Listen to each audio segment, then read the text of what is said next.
The alien ship drifted through the cold darkness of space, far beyond the last planet of the solar system. Its once shining hull was now cracked and blackened. Smoke leaked from damaged sections, creating small clouds that froze instantly in the vacuum. Inside the ship, Captain Zextar gripped his command chair with all four of his long, thin arms. "How much time do we have left?" He asked his crew in their musical language that sounded like wind chimes. His engineer, a female named Velara, checked her instruments with shaking hands. "The life support systems are failing. Maybe 2 days, maybe 3 if we shut down everything except basic functions." Zextar looked around his bridge. 12 crew members were all that remained of the Celestial Dawn's original complement of 50. The others had died when the harvester ships attacked their research station in the Andromeda Spiral. They had barely escaped with their lives, jumping through hyperspace with a damaged engine that nearly tore their ship apart. "Captain," called out his communications officer, Catherine, "I'm picking up strange signals from the third planet in this system. They're artificial, definitely created by intelligent life." Zextar's large, dark eyes widened. "Show me." The main screen flickered to life, displaying wave patterns and data streams. The signals were primitive compared to Catherian technology, but they were clearly organized. Mathematical sequences, repeated patterns, and what looked like entertainment. Broadcasts filled the electromagnetic spectrum around the blue-green world. "These people seem very active," Velara observed, studying the chaotic mix of signals. "They're broadcasting constantly, using many different frequencies." Zextar made a decision that would change everything. "Catherine, prepare a distress signal. Use the universal mathematical language. If these beings are intelligent, they might understand." "But Captain," Velara protested, "we know nothing about them. They could be hostile. Look at our situation." Zextar replied sadly, "We're dying anyway. At least this way, we might warn someone about the harvesters before it's too late." On the third planet, which the inhabitants called Earth, Dr. Linda Martinez was working late at the Sati Institute in California. She had been searching for signs of extraterrestrial intelligence for 15 years, and every night brought the same disappointing silence. She was about to end her shift when her computer started beeping frantically. "What the hell?" she muttered, adjusting her glasses as she stared at the screen. The signal was unlike anything she had ever seen. It was clearly artificial, but it was coming from inside the solar system, not from distant stars. Her hands trembled as she began recording the transmission. The signal contained prime numbers, geometric proofs, and what looked like star charts. But there was something else, a pattern that made her blood run cold. It was repeating over and over again, like a desperate cry for help. Linda grabbed her phone and called her supervisor, Dr. Peter Kim. "Peter, you need to get down here right now. We've got something." "Linda, it's 3 in the morning. Can't it wait?" "No, it can't. We're receiving a signal from inside our own solar system. It's definitely alien, and I think they're in trouble." 30 minutes later, Dr. Kim arrived to find Linda surrounded by printouts and datasheets. The signal was still coming in, growing stronger as whatever was sending it drifted closer to Earth. "My God," Peter whispered as he looked at the data. "This is really happening." Within hours, the news had reached the highest levels of government. Admiral Jake Sullivan at NORAD was awakened by an urgent phone call. "Sir, we need you at the facility immediately. We have a situation." The Admiral dressed quickly and drove through the dark Colorado morning to the underground complex. In the communications center, he found a room full of scientists and military personnel, all staring at screens showing the alien transmission. "What are we looking at?" Sullivan asked. Dr. Kim stepped forward. "It's a distress signal, sir. We've managed to decode part of it. They're calling themselves the Catherian Republic. Their ship is damaged, and they're seeking help. But that's not the worst part. Linda added, her face pale. They're warning us about something called the Harvester Fleet. According to their message, these harvesters have destroyed 12 worlds already, and they're heading this way. Sullivan felt his stomach drop. How long do we have? If we're reading this right, about 18 months before they reach our part of the galaxy. The Admiral immediately contacted the Pentagon, and within an hour, President Helen Carter was awakened in the White House. An emergency meeting was called for dawn, bringing together the nation's top military and scientific leaders. As the sun rose over Washington, President Carter sat at the head of a conference table surrounded by grim faces. General Ray Thompson, the chairman of the Joint Chiefs, was the first to speak. Madam President, we've confirmed the signal is genuine. The mathematics check out, and the star charts show detailed knowledge of our local stellar neighborhood. This isn't a hoax. Dr. Susan Walsh, the country's leading expert on theoretical xenobiology, added her assessment. The linguistic patterns suggest a highly intelligent species with a peaceful culture. Their entire message is focused on warning us and asking for help, not making demands or threats. What about these harvesters they're warning us about? The president asked. Dr. Kim consulted his notes. From what we can understand, there's some kind of nomadic species that strips entire worlds of organic matter. The Catherians have provided detailed scans of their technology. Madam President, if this information is accurate, we're facing a threat unlike anything in human history. The debate that followed was intense. Some advisors argued for caution, suggesting that the aliens might be lying or that helping them could draw unwanted attention to Earth. Others insisted that ignoring a distress call went against everything America stood for. President Carter listened to all sides before making her decision. General Thompson, what's the status of our space capabilities? We have the International Space Station, several active shuttle programs, and the new Terra Nova exploration vessel. We could mount a rescue mission, but it would require international cooperation. Then make it happen. We're not going to let people die in space while we debate politics. Within hours, the rescue mission was approved by the United Nations Security Council. Captain Steve Morrison, commander of the International Space Station, coordinated with ground control as teams prepared for humanity's first official contact with an alien species. The world watched as rescue shuttles launched from multiple countries. The joint NASA-ESA SpaceX mission was led by Commander Lisa Parker aboard the Terra Nova, a ship originally designed for Mars exploration but hastily modified for the rescue operation. As the human rescue fleet approached the coordinates provided by the Catherian signal, Captain Zextar watched their approach on his failing sensors. The human ships were small and primitive by Catherian standards, but they moved with purpose and precision. Captain, Velaro whispered, they're actually coming to help us. Zextar felt something he hadn't experienced since the Harvester attack. Hope. These strange beings from the blue world had heard their cry for help and responded without hesitation. He had no way of knowing that this simple act of rescue would change the fate of the entire galaxy. The first human ship docked with the Celestial Dawn just as the alien vessel's life support systems began their final failure. As the airlock opened and the first human stepped aboard, Captain Zextar saw something that would haunt him for the rest of his life. The human was small compared to a Catherian, but moved with a confident strength that spoke of a world much harsher than the peaceful planets of the Republic. The rescue workers' eyes held an alertness that Zextar had never seen before, the look of a predator that had survived by being stronger, faster, and more dangerous than anything that had tried to kill it.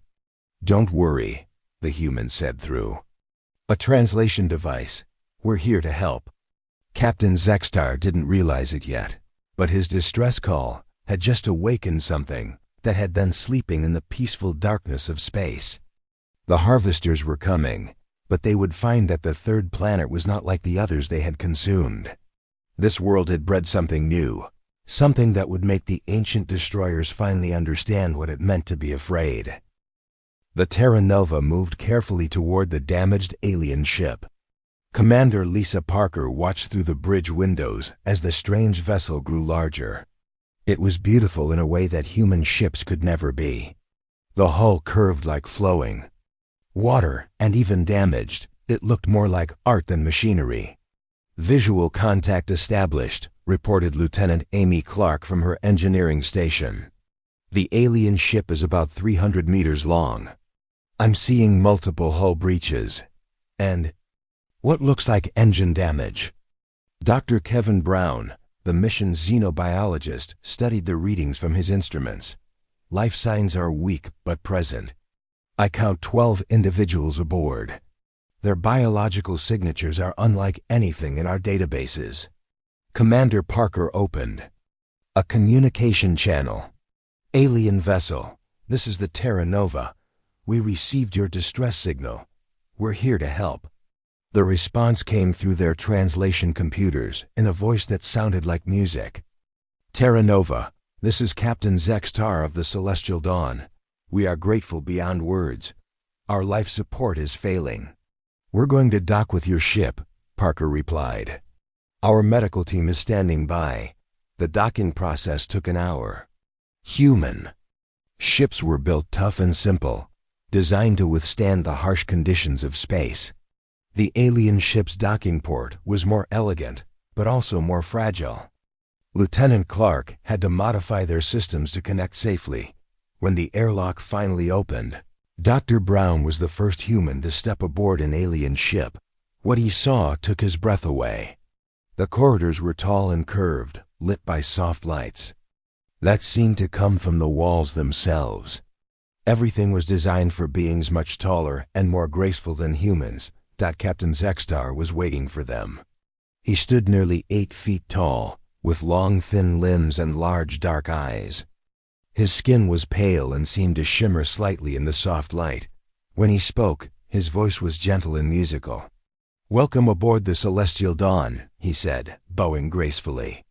"I am Captain Zextar. You have saved our lives." Dr. Brown introduced himself and his team. As they worked to stabilize the failing life support systems, he noticed something odd. The aliens seemed amazed by how easily the humans worked in what they considered a dangerous environment. "Your people are very strong," observed Velara, the Catherian engineer, as she watched Amy Clark repair a damaged power coupling with her bare hands. "Are all humans so resilient?" Amy looked confused. "Resilient? This is pretty normal work for us." Dr. Brown began taking medical readings of the aliens while his team worked. The Catherians were fascinating. They came from a world with low gravity and a stable climate. Their bodies were adapted for a peaceful environment where the biggest dangers were minor accidents or natural aging. "Tell us about your world," Dr. Brown asked Captain Zextar as they moved to the ship's medical bay. "Kithra is a beautiful place," the captain replied sadly. "Or was. We lived in crystal cities that grew from the ground like plants. Our weather was always mild. We never knew hunger or war. We spent our time exploring the stars and creating art." "What happened?" Dr. Brown asked gently. Captain Zextar's expression darkened. "The harvesters came. We had heard rumors from other worlds, stories of entire planets being stripped of life. We thought they were just stories. We were wrong." Over the next several hours, as the human team worked to repair the Celestial Dawn and transfer the injured aliens to the Terra Nova's medical bay, Captain Zextar told them the full horror of what had happened. The harvesters were unlike any enemy the peaceful civilizations of the galaxy had ever faced. They traveled in massive fleets of ships that looked like they were grown rather than built. Each ship was the size of a moon, covered in organic armor that could heal itself. "They don't communicate," Zextar explained to Commander Parker and Dr. Brown. "They don't negotiate or make demands. They simply arrive at a world and begin consuming everything. Plants, animals, even the soil itself. They leave nothing but dead rock behind." Dr. Brown recorded everything. How many worlds have they destroyed? In our sector alone, 12 confirmed planets. But we've received fragmentary signals from other parts of the galaxy. The destruction may be far worse than we know. Commander Parker studied the data the Catherians had provided. The harvester ships were massive beyond anything humans had ever built. Their weapons could strip away a planet's atmosphere in days. Their smaller ships swarmed like insects, each one capable of devastating a human city. How do they choose their targets? She asked. Any world with organic life, replied Catherine, the communications officer. They seem to be able to detect biological activity from great distances. Once they find a world with life, they send scouts. If the scouts confirm organic matter, the full fleet follows. The news got worse. The Catherians showed them recordings from the attack on their homeworld. The human crew watched in horror as beautiful crystal cities were dissolved by harvester weapons. Millions of peaceful beings died in hours. Did anyone fight back? Amy Clark asked. Captain Zextar looked confused by the question. Fight? How could we fight? We had no weapons, no military. We are a peaceful people. Violence is unknown to us. The humans exchanged glances. Dr. Brown realized that the Catherians literally had no concept of warfare. They had never needed to develop weapons or military tactics. Their entire civilization was built on cooperation and peaceful exploration. What about other species? Commander Parker asked. Surely someone must have tried to resist. A few worlds had basic defensive systems, Villara replied. Asteroid deflectors, shields designed to protect against cosmic radiation. Nothing that could stop the harvesters. Most civilizations are like us. We've never needed to prepare for war. As the Terra Nova began its journey back to Earth with its alien passengers, Dr. Brown compiled his initial report. The Catherians were remarkable beings, intelligent, peaceful, and technologically advanced in many ways. But they were also completely helpless against any form of organized violence. Captain Zextar spent hours in the observation deck, staring at the blue-green world that grew larger as they approached. Your planet is beautiful, he told Dr. Brown. It reminds me of home. Tell me more about Earth, Villara requested. Your signals suggest a very active civilization. Dr. Brown began explaining human history, but he found himself struggling with how to describe concepts that were completely foreign to the Catherians. How could he explain war to beings who had never known conflict? How could he describe weapons to people who had never needed to defend themselves? You say your people have something called nations? Captain Zextar asked. And these nations sometimes fight each other. Well, yes, Dr. Brown replied carefully. Humans haven't always gotten along.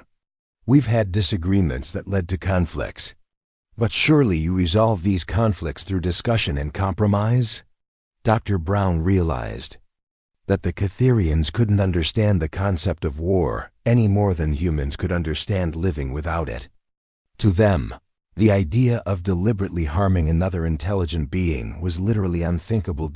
As Earth grew larger in the viewports, Captain Zextar made an observation that chilled the human crew. Dr. Brown, I've been studying your people since. We've been aboard your ship. You're much stronger than us. You work easily in conditions that would quickly exhaust or kill my people. Your bodies seem designed for a much harsher environment than ours. Earth can be a dangerous place, Dr. Brown admitted. We've had to adapt to survive. Dangerous how? Villara asked. Dr. Brown thought about how to explain. Well, we have predators, animals that hunt other animals for food. We have natural disasters, storms, earthquakes, volcanic eruptions. Our climate changes rapidly.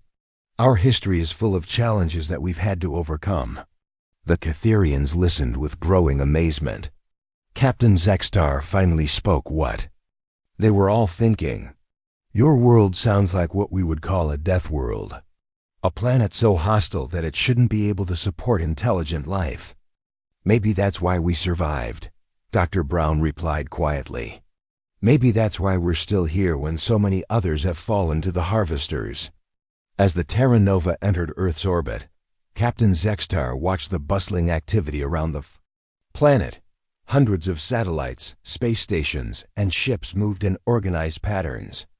The electromagnetic spectrum was filled with signals, communications, navigation data, entertainment broadcasts, and something else that made him uneasy. Dr. Brown, he said carefully, some of these signals, they seem to be military in nature. Your people have weapons in space? Dr. Brown nodded. We've always had to be prepared to defend ourselves. Captain Zextar stared at the busy orbital space around Earth. For the first time since the Harvester attack, he felt something other than despair. These humans were different from every other species he had encountered. They came from a world that had taught them to fight, to adapt, to survive against impossible odds. As the rescue ships descended toward Earth's surface, carrying the first aliens humanity had ever met, Captain Zextar realized that his distress signal might have done more than just save his crew. He might have awakened something that could change the fate of the galaxy. The harvesters were coming, but they had never faced anything like the children of the death world called Earth. Dr. Angela Foster had been studying alien biology for exactly 3 days, and she was already making discoveries that would change everything humans thought they knew about life in the universe. The Catherian survivors were being treated at a special facility in Colorado, where the world's best scientists worked around the clock to understand their new guests.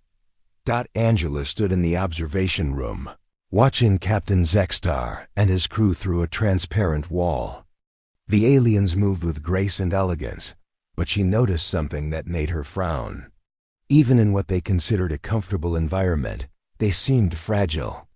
Their breathing was careful and measured. Their movements were slow and deliberate. They're treating our normal atmosphere like it's toxic, she muttered to herself, making notes on her tablet. Dr. Kevin Brown joined her at the observation window. How are the medical exams going? That's what's bothering me, Angela replied. Kevin, these beings are incredibly delicate. Their bones are hollow like bird bones. Their muscles are designed for low gravity. Their lungs can barely process our air at sea level. Maybe they're just tired from their ordeal? Angela shook her head. I've been comparing their biology to every species mentioned in their databases. Kevin, every intelligent race they know about has the same basic characteristics. They're all from worlds with stable weather, low gravity, and minimal environmental stress. She pulled up a holographic display showing biological data from a dozen different alien species. Look at this. The Regellians, the Centauri Collective, the Vegan Union, they're all the same basic body type. Tall, thin, adapted for peaceful environments. None of them have what we would call physical strength. Kevin studied the data. What are you saying? I'm saying that by galactic standards, Earth is a nightmare world. No intelligent species should have been able to evolve here. That afternoon, Angela presented her findings to a room full of scientists and military officials. General Carol Wright sat at the head of the table, her expression growing more serious with each slide of Angela's presentation. Ladies and gentlemen, Angela began, we need to understand what we're dealing with. According to Catherian databases, Earth would be classified as a Class 12 death world. Commander Tony Garcia raised his hand. What does that mean exactly? It means our planet should be uninhabitable.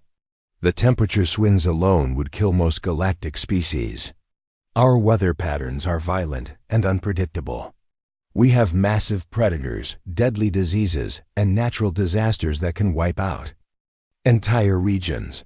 She brought up an image of Earth from space. Most intelligent life evolves on what they call garden worlds.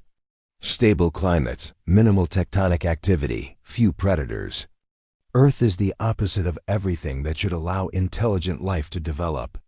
Dr. Jack Phillips, a military historian, leaned forward. But we did evolve here. What does that make us? Angela smiled grimly. survivors. Everything about human biology is designed to handle stress, danger, and change. Our bones are dense and strong. Our muscles are powerful. Our immune systems can fight off diseases that would kill other species in hours. She clicked to the next slide, showing comparative strength data. A human child is physically stronger than most adult aliens. An average human can lift weights. That would crush a Catherian. We can run faster, jump higher, and survive in conditions that would be lethal to them. The room was quiet as everyone absorbed this information. Finally, General Wright spoke. "What about our technology?" "That's even more interesting," Angela replied. "I've been working with Dr. Jack Phillips to analyze human technological development. Jack, would you like to explain?" Dr. Phillips stood up, his expression serious. "Every human innovation has been driven by one thing: survival. We learned to make fire because we needed warmth and protection. We developed agriculture because we needed reliable food sources. We created tools because we needed to defend ourselves and hunt prey." He pulled up a timeline of human technological development. But here's what's really remarkable. Every single technology we've developed has military applications. The wheel, we used it for war chariots. Gunpowder, we turned it into weapons. Flight, we immediately weaponized it. Nuclear power, we built bombs first, then power plants. Captain Lisa Murphy of the newly formed Terran Defense Force stood up. "Are you saying we're naturally violent?" "Not violent," Phillips corrected. "Competitive, adaptive. We've spent our entire evolutionary history competing with everything around us. Other humans, predators, the environment itself. We don't just survive, we dominate." Angela brought up another slide showing brain scans. "This is fascinating. Human brains are wired differently from other species. We have enlarged regions responsible for tactical thinking, pattern recognition, and rapid decision-making under stress. Other species have larger areas for cooperation and peaceful problem-solving." Dr. Sandra Lee, who had been listening quietly, finally spoke. "I've been analyzing Catherian technology. It's incredibly advanced, but it's all designed for peaceful purposes: research, communication, art, exploration. They literally have no weapons." "None at all?" General Wright asked. "Nothing. The closest thing they have to weapons are mining tools and asteroid deflectors. They've never needed to develop military technology because they've never faced any threats." The implications were staggering. Commander Garcia stood up and walked to the window, looking out at the Colorado mountains. "So let me get this straight. We're the only species that evolved on a world hostile enough to turn us into natural fighters?" "As far as we know, yes," Angela confirmed. "And that's not even the most remarkable part." She clicked to her final slide. "I've been studying human psychology and comparing it to other species. When most aliens encounter an overwhelming threat, their first instinct is to flee or surrender. It's a survival mechanism that makes sense on peaceful worlds. And humans?" Dr. Phillips asked, though he already knew the answer. "When humans encounter an overwhelming threat, we get angry. We start looking for ways to fight back. We don't just want to survive, we want to win." The room was silent for a long moment. Then General Wright spoke quietly. "Have you shared this with the Catherians?" "Some of it," Angela replied. "Captain Zexstar is disturbed by what he's learning about us." That evening, Dr. Angela Foster met with Captain Zexstar in his quarters. The alien captain was staring out the window at the lights of human civilization spread across the landscape below. "Your cities never sleep," he observed. "On Kithra, we followed natural rhythms. When darkness came, we rested. But humans seem to fight against even the natural cycle of day and night." "We've learned to adapt," Angela replied carefully. "Captain, I wanted to talk to you about our research findings." Zexstar turned from the window, his large eyes reflecting the artificial lights. You've discovered something troubling about my people. Not about your people, about mine. Angela sat down across from him. Captain, by galactic standards, humans are monsters. The alien's expression didn't change, but she could see him processing her words. Explain. We come from a world that should have killed us. Instead, it made us stronger. Every challenge we faced, we adapted to overcome it. Every enemy we met, we learned to defeat. We've turned survival into an art form. And you believe this makes you superior to other species? Angela shook her head. Not superior. Just different. Uniquely suited to face threats that would destroy peaceful civilizations. Captain Zexstar was quiet for a long time. Finally, he spoke. I've been watching your people since we arrived. Your soldiers move like predators. Your scientists approach problems like hunters tracking prey. Even your children play games that simulate conflict and competition. Does that frighten you? It should, Zexstar admitted. But strangely, it gives me hope. For the first time since the Harvesters destroyed my world, I believe there might be a way to stop them. Angela leaned forward. What do you mean? The Harvesters have conquered 12 worlds in our sector alone. They've never faced serious resistance because no species has ever been able to fight back effectively. But you. He paused, studying her face. You're different. You're what they've never encountered. What's that? Apex predators with technology. The next morning, Angela presented her final report to President Helen Carter and her full cabinet. The room was packed with the most powerful people in the world, all listening as she explained what humanity truly was. Madam President, she concluded, the Catherians didn't just ask us for help. They accidentally found the one species in the galaxy that might be able to give it. President Carter looked around the room at her advisors. Recommendations? General Wright spoke first. We need to start preparing for war. Not the kind of war we've ever fought before, but total war against an enemy that wants to exterminate all life. Do we have any advantages? The President asked. Angela smiled grimly. We have every advantage. We're stronger, faster, and more adaptable than any species they've encountered. We've spent thousands of years perfecting the art of war. Most importantly, we have something no other species has. What's that? We're too stubborn to give up. When faced with extinction, other species despair. Humans get angry and start planning revenge. As the meeting ended and the leaders of the world began planning humanity's response to the Harvester threat, Admiral Mike Davis stood on the observation deck of the newly constructed orbital shipyard, watching humanity's greatest construction project take shape in the black void of space. In the 16 months since first contact with the Catherians, Earth had transformed itself into something the galaxy had never seen before, a war machine spanning an entire solar system. Status report, he ordered as General Carol Wright joined him at the viewing window. The last of the Brazilian steel shipments arrived this morning, she replied, consulting her tablet. The Russians delivered their final uranium stockpile yesterday. Every nation on Earth is contributing everything they have. Davis nodded grimly. Below them, the massive shipyard stretched for kilometers in every direction. Thousands of workers in spacesuits moved like ants across the skeletal frames of warships that dwarfed anything humanity had ever built before. The largest ships were over a kilometer long, bristling with weapon mounts and armor plating. How many ships will we have ready when they arrive? Davis asked. 412 combat vessels of various classes, Wright replied. Plus support ships, supply vessels.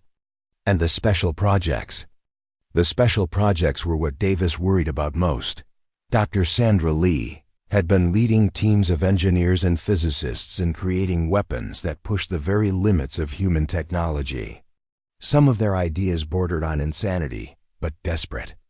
Times called for desperate measures. In the lower levels of the shipyard, Dr. Lee was briefing her team on the latest developments. The workshop around them looked like something from a nightmare. Massive weapons that could crack planets, armor that could withstand star-level temperatures, and shield generators that bent the laws of physics. The gravitational torpedo is ready for testing, reported engineer Carl Johnson, pointing to a sleek missile that hummed with barely contained energy. If our calculations are correct, it will create a micro-black hole that lasts for exactly 3 seconds. Long enough to tear apart anything the size of a harvester ship, Dr. Lee confirmed. What about the Titan-class weapons?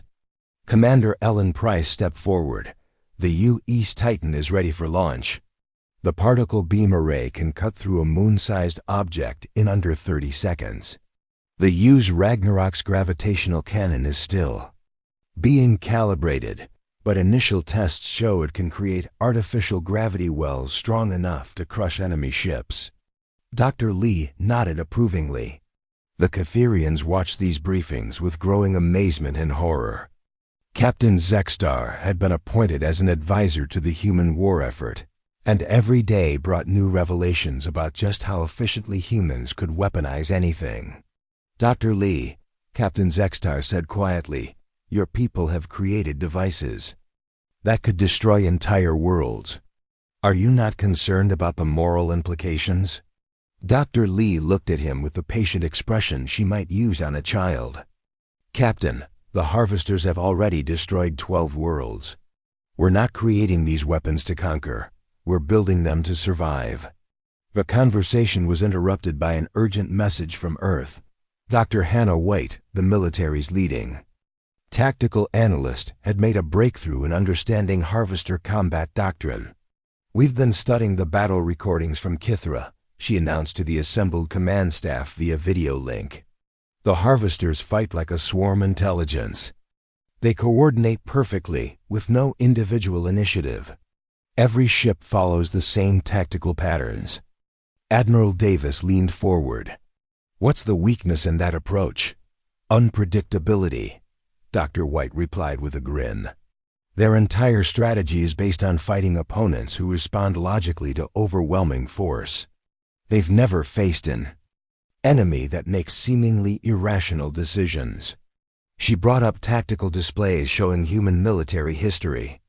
Look at our greatest military victories.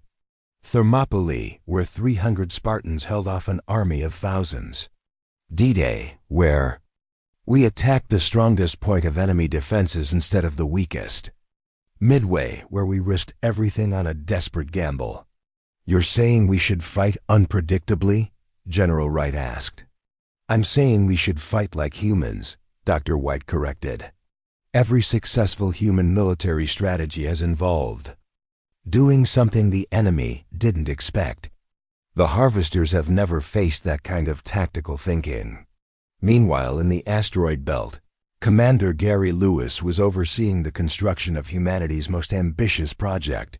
The belt had been turned into a massive minefield, with each asteroid equipped with nuclear charges, guidance systems, and stealth technology. How many asteroids have been weaponized? He asked his chief engineer. Over 10,000 so far, came the reply. Each one carries enough nuclear material to level a continent. When the harvesters enter the belt, we can turn the entire region into a kill zone, but the asteroids were just the beginning. Human engineers had been studying Kitherian technology and improving on it in ways that shocked their alien advisors. Where the Kitherians had built elegant, efficient systems, humans added redundancy, armor, and weapons. Lieutenant Amy Clark was leading a team that had modified Kitherian shield technology. The original shields were designed to deflect cosmic debris, she explained to a group of engineers. We've weaponized them.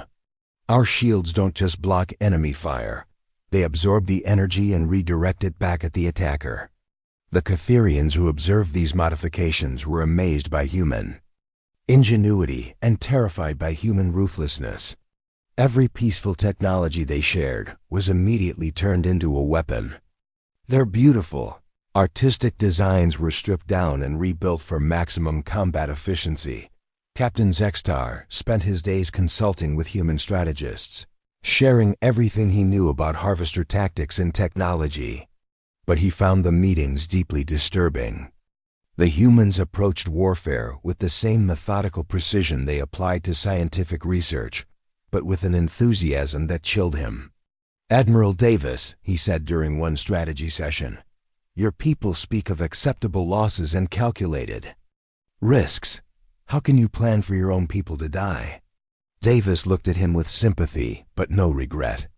"Captain, every human military leader learns the same hard truth. Sometimes people have to die so that more people can live. We don't like it, but we accept it as the price of victory. But surely there are alternatives to such brutal tactics, are there?" Davis asked. "You've seen what the harvesters do to peaceful worlds. They don't negotiate. They don't show mercy. They simply consume everything and move on. The only language they understand is force." As the months passed, Captain Zextar began to understand something that both fascinated and horrified him. The humans weren't just preparing to fight the harvesters, they were planning to destroy them completely. Every strategy session focused not on survival or defense, but on total victory through overwhelming violence. Dr. Paul Martinez, the military's chief psychologist, explained it during a briefing on human combat mentality. "Captain, you have to understand how humans think about threats. When we're attacked, we don't just want to survive. We want to make sure the attacker never threatens anyone again."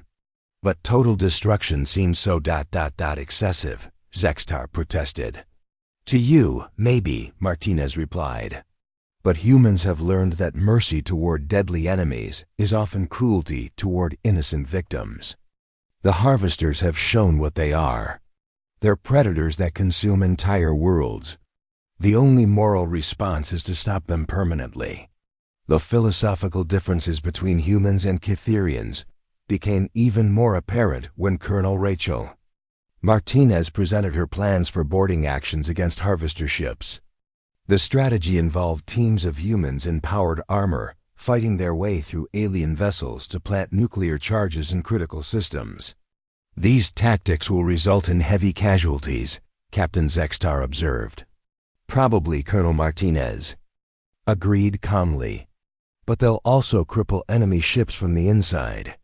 Sometimes the most dangerous mission is also the most necessary one." As the 18-month deadline approached, Earth's orbital space filled with the largest war fleet in human history. Every ship bristled with weapons, designed not just to destroy the enemy, but to do so as completely and violently as possible.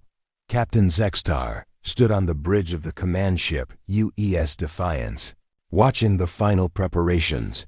The ship was a kilometer-long monument to human military engineering, mounting weapons that could crack moons and armor that could withstand direct hits from stellar energy. "Are you ready for this?" Admiral Davis asked him. Zextar looked out at the hundreds of human warships preparing for battle. Each vessel represented thousands of years of human experience in the art of war, refined and perfected for this ultimate conflict. "Admiral," he said quietly, "I think I'm beginning to understand why the harvesters have never faced serious resistance before." "Why's that?" "Because they've never encountered a species that treats warfare as a science." Davis smiled grimly. "Captain, you still don't understand. We don't treat warfare as a science. We treat it as an art form. And we've had thousands of years to perfect our technique." As the deadline approached and long-range sensors began detecting the first signs of the harvester fleet entering the galaxy, Captain Zextar realized that his distress signal had done more than save his crew. He had awakened something that would change the balance of power in the universe forever. The first harvester ships appeared at the edge of the solar system on a Tuesday morning. Long-range sensors detected the massive fleet dropping out of hyperspace beyond Pluto's orbit, just as the Cytherian predictions had warned. Admiral Mike Davis stood on the bridge of the UES Defiance, watching the tactical displays as thousands of enemy contacts appeared on the screens. Fleet size estimate? He asked his tactical officer. 12,000 ships, sir. The largest vessels are approximately lunar mass. They're arranging themselves in standard harvester formation. Davis nodded. Everything was proceeding exactly as Captain Zextar had predicted. The harvesters moved with the mechanical precision of a hive mind, following patterns they had used to destroy countless worlds. They had no reason to expect this time would be different. Signal the fleet, Davis ordered. All ships to battle stations, execute Plan Cerberus. Across the solar system, human warships that had been hiding behind planets and asteroids began powering up their weapons. The harvesters had detected Earth easily enough, but they had no idea that the entire solar system had been turned into a trap. On the bridge of the lead harvester ship, a massive biomechanical construct that dwarfed Earth's largest cities, the hive mind processed the data from its scouts. The third planet showed the familiar signs of organic life: oxygen atmosphere, water, and electromagnetic emissions from a technological civilization. It would be consumed like all the others. The harvester fleet began its standard approach, sending probe ships ahead to assess the world's defenses. They expected to find either no resistance at all, or perhaps some basic defensive platforms that could be easily overwhelmed. Instead, the probe ships encountered Captain Nicole Adams and her squadron of fast attack craft hiding in the asteroid belt. Adams had been a fighter pilot before joining the Space Force, and she brought all her aerial combat experience to the three-dimensional battlefield of space. Remember, she told her pilots over the comm, these things have never faced real fighter tactics. Hit them fast, hit them hard, and get out before they can respond. The human fighters struck like sharks, appearing from behind asteroids to launch nuclear torpedoes at point-blank range before vanishing back into the debris field. The harvester probes, designed to overwhelm stationary defenses, had no answer for enemies that refused to stay still. Within minutes, half the probe fleet was destroyed. The survivors tried to retreat, but Commander Gary Lewis had other plans. The weaponized asteroids in the belt activated simultaneously, creating a wall of nuclear fire that consumed the remaining scouts. The harvester hive mind processed this unexpected resistance with confusion. No species had ever destroyed an entire probe fleet. Their response was to send more ships, a larger force that would surely overwhelm whatever primitive defenses they had encountered. The second wave of harvester ships entered the asteroid belt and found nothing. The human fighters had vanished, and the belt appeared to be just ordinary space debris. Confident that they had eliminated the threat, the harvesters began their standard formation for planetary approach. That was when Dr. Sandra Lee triggered the belt's secondary systems. 10,000 asteroids suddenly revealed themselves to be guided missiles, each one accelerating toward the harvester fleet with nuclear fire blazing from improvised engines. The beautiful thing about asteroids, Lee explained to her technicians, as they watched the tactical display, is that they're already in space. No launch systems needed. Just point them in the right direction and light the fuse. The harvester fleet found itself under attack from every direction as weaponized asteroids slammed into their ships at tremendous speeds. Each impact was equivalent to a multi-megaton nuclear explosion. Ships that had survived the consumption of a dozen worlds were torn apart by rocks moving at relativistic velocities, but the harvesters adapted quickly. Their remaining ships began targeting the asteroids with energy weapons, vaporizing the incoming projectiles before they could impact. The hive mind was learning that this enemy was different from any they had faced before. Admiral Davis watched the battle unfold from his command ship, positioned behind Earth's moon. Phase 1 complete. All ships, execute Phase 2. Let's show them what human engineering can really do. The used Titan emerged from behind Mars, its massive particle beam array already charged and ready. The ship was a kilometer-long weapons platform, built around a single devastating weapon that drew power directly from a miniature fusion reactor. Captain Steve Morrison commanded the Titan with the calm precision of a veteran space captain. Target: the largest harvester ship. Full power to the main array. The particle beam that erupted from the Titan was visible across the entire solar system. It struck the lead harvester ship, a moon-sized biomechanical construct, and simply erased a section of it from existence. The beam continued through 3 more ships before finally dissipating in the vacuum of space. The harvester hive mind reeled from the loss. No weapon they had ever encountered could destroy their largest vessels so completely. They began to realize that this was not a standard planetary consumption operation. "Admiral," reported his communications officer, "we're receiving transmissions from the harvester fleet." "They're trying to communicate," Davis smiled grimly. "Put it through." The voice that came through the speakers was unlike anything human ears had ever heard. A chorus of mechanical tones that somehow conveyed intelligence and purpose. The translation computers struggled to process the alien concepts. "Unknown species. You possess unexpected capabilities. Surrender now and your consumption will be swift. Resistance will only prolong your suffering." Admiral Davis keyed his microphone. "This is Admiral Mike Davis of the Terran Defense Fleet. We have a counter-proposal. Leave our galaxy immediately, and we might let some of you survive." The silence that followed lasted for nearly a full minute. Finally, the harvester voice returned, now carrying what might have been confusion. "You speak of our survival? You are a single world. We are Legion."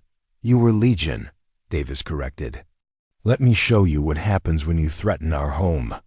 He gave the signal for Phase 3. The U's Ragnarok, hidden behind Jupiter, activated its gravitational cannon. The weapon didn't fire projectiles or energy beams. Instead, it manipulated gravity itself, creating artificial gravity wells that could crush anything caught within them. A cluster of harvester ships simply imploded, their biomechanical hulls unable to withstand the crushing force of artificial black holes. The weapon continued firing, creating a line of gravitational destruction through the enemy formation. But the harvesters were not helpless. Their fleet began to adapt, spreading out to minimize the effectiveness of human area effect weapons. They returned fire with energy beams that could strip away planetary atmospheres, forcing the human ships to rely on their heavily armored hulls and regenerative shielding. The battle that followed was unlike anything the galaxy had ever seen. The harvesters attacked with the methodical precision of a hive mind, coordinating their assault with perfect efficiency. But the humans fought with chaotic brilliance, each ship captain making independent decisions that kept the enemy constantly off balance. Dr. Hannah White had been right about human unpredictability. Every time the harvesters adapted to human tactics, the humans changed their approach. Ships that had been fighting as a coordinated fleet suddenly broke formation and attacked as independent raiders. Captains deliberately sacrificed their vessels to create openings for devastating counterattacks. The turning point came when Colonel Rachel Martinez led a boarding assault on a harvester command ship. Her teams of soldiers in powered armor fought through biomechanical corridors that shifted and changed around them, adapting to their presence. "These ships are alive," she reported to Admiral Davis as her teams planted nuclear charges in critical systems. "They're trying to seal us in, but human armor is tougher than they expected." The harvester hive mind experienced something new: individual ships being destroyed from within. The concept of boarding actions was completely foreign to their experience. No species had ever been strong enough or crazy enough to fight hand-to-hand. Inside a harvester vessel. As more human boarding teams struck at command ships throughout the fleet, the harvester coordination began to break down. Ships that had moved with perfect unity began making errors, colliding with each other or firing on their own vessels. Dr. Jennifer Thompson, monitoring the battle from Earth's command center, realized what was happening. "Admiral, we're disrupting their hive mind. Every command ship we destroy reduces their coordination, Admiral Davis saw the opportunity immediately. All ships target enemy command vessels. Ignore the smaller ships. Cut off the head and the body dies. The final phase of the battle was a coordinated human assault on the remaining Harvester command ships. Every weapon humanity had developed was brought to bear. Particle beams that could cut through moons, gravitational weapons that crushed matter into singularities, and nuclear warheads that turned space itself into a furnace. Captain Zextar watched the climax of the battle from the observation deck of the Defiance. The space around Earth was filled with the burning wrecks of ships from both fleets, but it was clear which side was winning. The humans fought with a savage efficiency that horrified and amazed him.